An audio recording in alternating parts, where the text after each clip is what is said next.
in this day and age, the only person, in my opinion, that could have achieved just as great as a legacy as Mike, to me, would have been Chris Brown.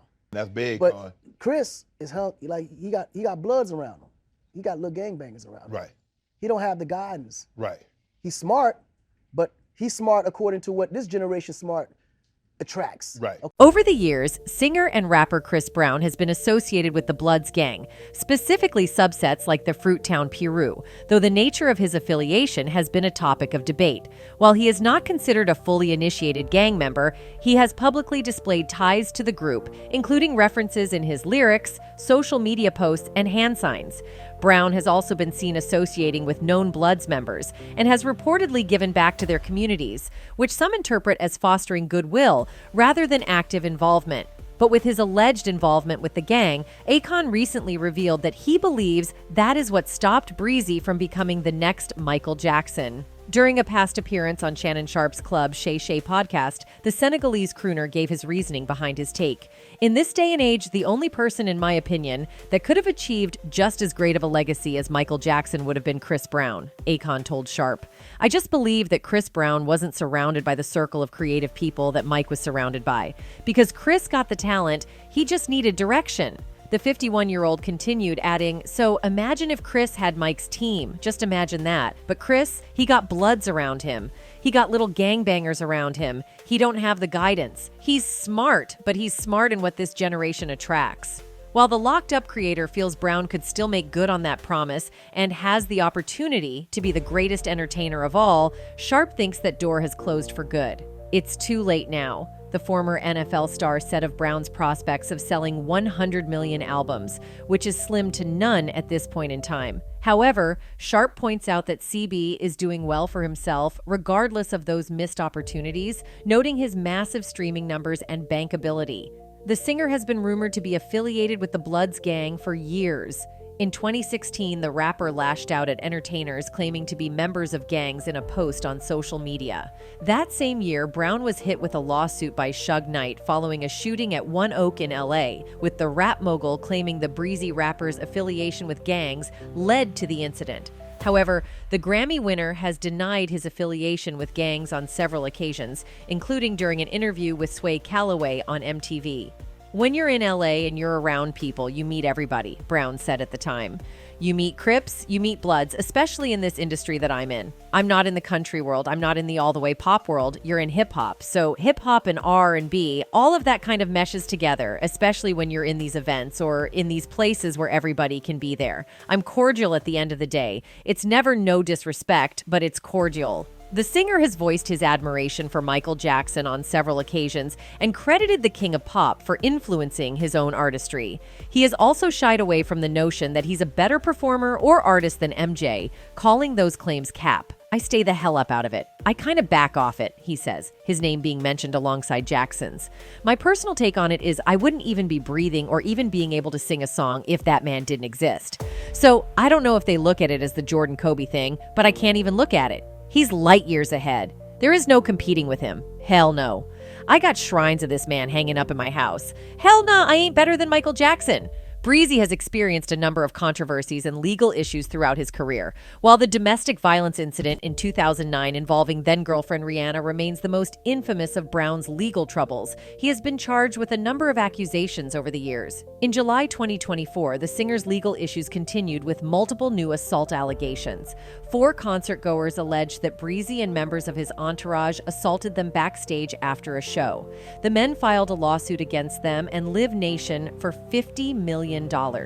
Later that same year, Idaho released a documentary titled Chris Brown, a history of violence in which several women spoke about the singer's alleged abuse, including Jane Doe, who claimed that the loyal singer "R" her in 2020 on Sean Diddy Combs' yacht. His attorneys denied the claims. On January 21st this year, Brown filed a lawsuit against Warner Bros. For $500 million, claiming that the documentary falsely painted him as a serial RSet and sexual abuser. But let's take a trip back to really understand where it all started going wrong. February 2009. Chris Brown and then-girlfriend Rihanna had an argument that escalated into physical violence on the part of Brown. Rihanna was left with visible facial injuries and was hospitalized.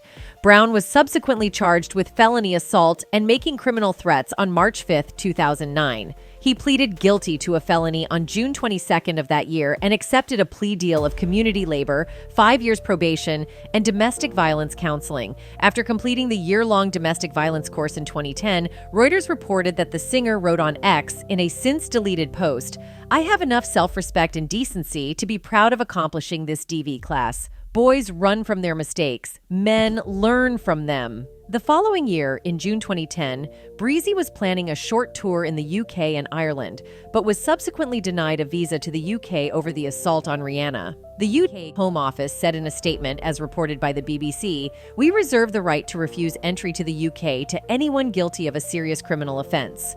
Public safety is one of our primary concerns. Each application to enter the UK is considered on its individual merits." A few years later, in March 2011, following an interview with Robin Roberts on Good Morning America, where Brown was asked about the incident with Rihanna, the singer allegedly blew up in his dressing room during a commercial break and threw a chair at a window overlooking Times Square. He confronted several members of the show's production staff and exited the building shirtless.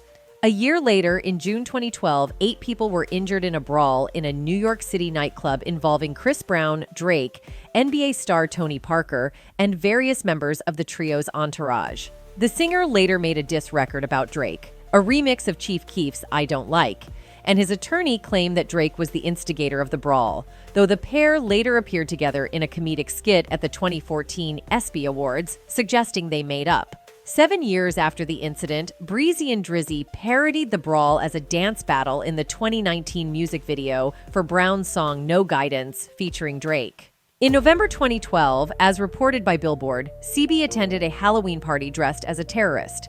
Rihanna was also present at the party, which was allegedly a violation of the restraining order taken out against Brown in the wake of the assault. Then, a few months later, in January 2013, Brown and his entourage clashed with fellow singer-songwriter Frank Ocean and his group outside a West Hollywood recording studio, reportedly over a parking space. One of Brown's entourage reportedly used a homophobic slur against Ocean, and CB allegedly punched Ocean and threatened to shoot him, according to an incident report TMZ obtained. However, Ocean declined to press charges. That same year, Brown's probation was revoked after his involvement in an alleged hit-and-run in LA. Earlier in 2013, reports surfaced via the Los Angeles Times that questioned the validity of the singer's community service. He appeared to be credited with having served time during periods in which he was out of the country.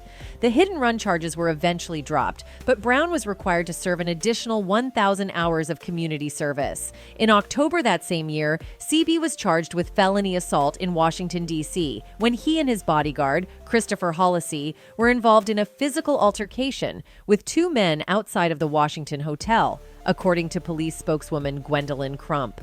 Brown and Hollisey spent 36 hours in jail and appeared in court on Monday, October 28, 2013.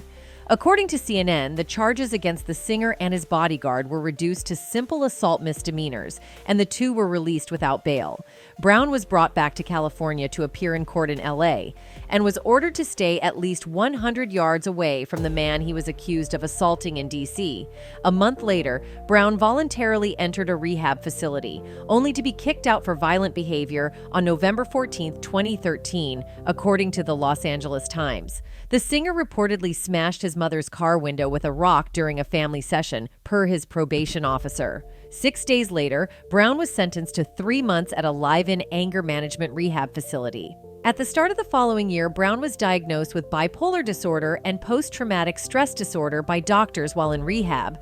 The facility believed his past behavior stemmed from his attempts to self-medicate his troubles. A judge ordered Brown to stay another 2 months in a Malibu, California rehab, though doctors noted he was making great progress and becoming less impulsive. But just a month later, the singer was again kicked out of the Malibu treatment facility where a judge had ordered him to stay. He was sent to jail for violating the facility's internal rules, as reported by TMZ. The Los Angeles County Sheriffs confirmed that Brown was arrested and said in a statement that the singer was cooperative when taken into custody. On May 9, 2014, he was sentenced to 131 days in jail for probation violation, according to Time. That pattern has continued for some time now, and while he has matured up, it's true that CB's legal troubles won't allow him to get anywhere close to the legacy Michael Jackson left behind. That said, it is indeed true that Brown is the closest thing to MJ that the world has ever seen talent-wise, but unless he changes his ways, his hard work won't be appreciated as much. And that's it from us today. Until next time, thank you for watching.